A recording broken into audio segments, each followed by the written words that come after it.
I want to get right back to Bill Koenig, my guest for the hour. And Bill, let's just spend a couple of minutes here because many said that, well, some very interesting things were going to align in the month of September. And some said, well, they did. And some said, well, absolutely nothing happened. You and I kind of disagree that absolutely nothing happened in September. And I take some of my information from, again, your Koenig's eye view from the White House, the fact that there was a loss of 11 trillion global shares. You talk about the destruction of Hurricane Joaquin, about the activity on the Temple Mount, Russia's move into Syria, Palestinian flag waving above the UN. You take it from there about how you saw things play out here towards end of summer and the month of September. Jan, I started watching the schedules and calendars being put together for September back in June, and then July and August. I was going, this is amazing. All the things that are aligning for the month of September, and I called it September's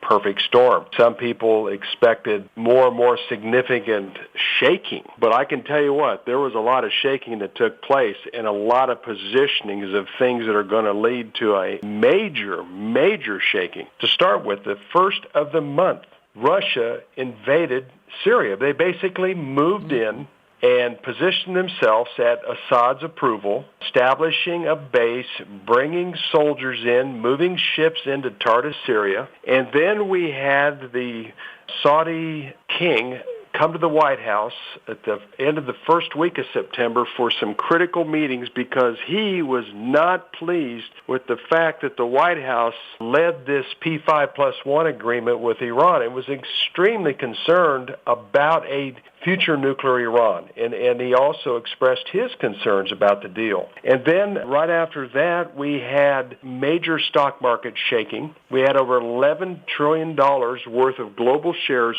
wiped out, and $2 trillion wiped out in the United States, all before the mid part of September.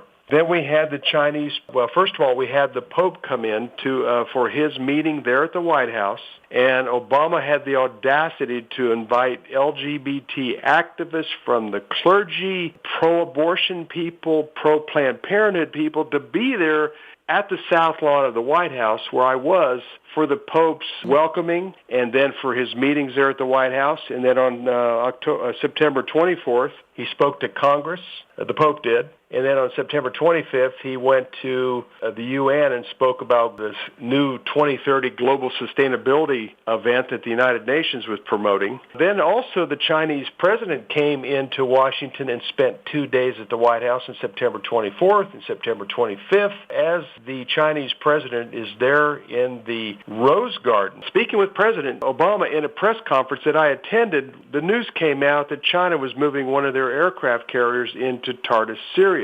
And then the following week, the first time ever, the Palestinian flag flew over the United Nations on September 30th, and then Abbas gave his big speech, and, just one thing after another. At the same time, Israel was under tremendous pressure to make peace with the Palestinians. So this is just a general survey of connecting some of the dots of what took place that month, but there was many more. Well, in other words, September was a game-changing month. I think that's what you're saying in every Absolutely. respect. We'll look back at September for a long time, Jan, to see the alignment with the United Nations meetings, with the Pope's involvement, with the Chinese president's involvement, and also one other thing that's very important here, Putin basically took over the United Nations General Assembly the couple days that he was in town. I mean, he was the focus of the UN meetings this year. I want to play a soundbite here. Larry, if we could play clip 1, please. Breaking tonight, Israel is on high alert following a growing wave of terror attacks. Israeli troops now being sent to cities across the country to assist the more than 4,000 extra police officers who have been deployed. And today we are seeing some graphic new videos showing just how brutal the violence has become. In a moment, we will get to the new controversy over how the Obama administration is now reacting to this. But first, Trace Gallagher has the story of what is unfolding tonight. Trace? Megan, this is the worst violence in Israel since last year's war with Hamas, the terrorist group that controls Gaza. In just the past few weeks, 8 Israelis have been killed, dozens wounded in a rash of attacks that include a shooting, several stabbings, and at least 1 stoning. We have disturbing video of a man Israeli police call a terrorist ramming his car into a Jerusalem bus station, getting out, stabbing, and killing a man. That attacker was arrested. At a separate bus stop, a 70-year-old Israeli woman was attacked and wounded at knife point. That suspect was killed by police. And still more graphic pictures of two Palestinian boys with knives chasing down, stabbing, and critically wounding an Israeli child riding a bicycle. One of the young Palestinians then tried to stab Israeli police, but was shot and killed. The parents of the boy who was shot say he did nothing wrong. And now a cartoon, which we will not show you, of an Israeli soldier standing over the body of a Palestinian boy has gone viral. Israel is accusing Palestinian authorities of using social media to radicalize and encourage young people to attack. Palestinian Authority President Mahmoud Abbas blames Israel for the uptick in violence. The White House blames both. We should note much of the violence is centered near the gates of the old city of Jerusalem. That's the entrance to the holy site for both Jews and Muslims. There's concern the violence could lead to a third intifada, or Palestinian uprising. Megan. Trace, thank you.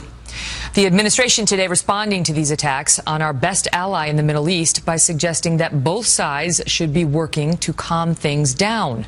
And despite Secretary Kerry's announcement that he hopes to visit with Israeli and Palestinian leaders in the near future, the State Department is saying, well, this. You're not happy with the cycle of violence. You think it's bad, clearly, but you think that the message to both sides needs to be the same. That's correct, right? Yes, in the sense of, and our statement frankly said as much. We condemn, obviously, today's in the strongest possible terms, the attack against Israeli civilians. It was the murder of 3 Israelis and left others injured. But we also mourn the loss of any loss of innocent life, Israeli or Palestinian. My question was whether the message to both sides is the same, and if it is, and you say that it is, why is the message to both sides the same? I regret if I haven't been clear enough, is that, we're deeply concerned that there's escalating tensions on both sides, so we want to see both sides take affirmative steps to decrease those tensions. Joining me now, Brooke Goldstein, a human rights attorney and director of the Lawfare Project, and Mark Hanna, who's a partner with the Truman National Security Project and adjunct professor of media studies at the New School. So what's happening there, Brooke, is important. The attempt by the reporter was, are you drawing an equivalence between the Israelis and the Palestinians? And if the answer to that is yes, which is how it sounded, that is significant. Why? Because could you imagine a situation where, let's say, an Israeli leader, Netanyahu, goes on television repeatedly and calls for all Israelis to pick up knives and stab Palestinian children to death? Do you think the reaction of the Obama administration would be, well, all sides need to calm down and, Arabs have to stop inciting Jews to violence? Absolutely not. But that is what is happening here. A moral equivalence is being drawn. There is no outright condemnation of incitement to genocide. And let's not mince words. That is exactly what is happening. Abbas is inciting genocide against the Jewish people. My people and my own government, the American government, does not have the moral courage to stand up and say, stop using American taxpayer dollars to fund school textbooks, to fund television programs, cartoons, music videos, teaching innocent Palestinian children, for example, to take their own lives as suicide bombers, teaching and inciting Palestinian people to engage in genocide. Bill Koenig, you have just come back from Israel. I do want your perspective on this. Very insightful meeting with a friend of mine with the government in Israel. And he said, Bill, we're at a phase 3 of this. He said the first phase was when Israel's neighbors would try to defeat them in war and not be successful. They moved to a phase 2, which was terrorism, suicide bombings, terror of that nature. And he said, unfortunately, now we've moved to a phase 3 stage. We have Palestinian incitement, which is certainly behind this, but at the same time, he said what's difficult for us and for Israel now to secure themselves is the fact that there are people that are waking up that basically don't have any terror group connections, but they wake up in one morning and say they want to kill a Jew. It's not premeditation. He said it's the most difficult thing that we have had to contend with. Does the incitement have a factor? Yes. Does the fact that they're not affiliated with Islamic Jihad or Hamas a factor? Well, it's a whole different dynamic because Israelis are on the streets with Palestinians all the time. And even this basic driver with one of the large communication companies in Israel had a great job. One day he just completely lost it and rammed his car into a bus stop in southern Jerusalem. and killed a few people, and he was killed himself. He just completely spun off. So that's the challenge, Jan, that Israel's dealing with right now. It's very difficult for the police and the IDF because this is a whole different type of level of conflict.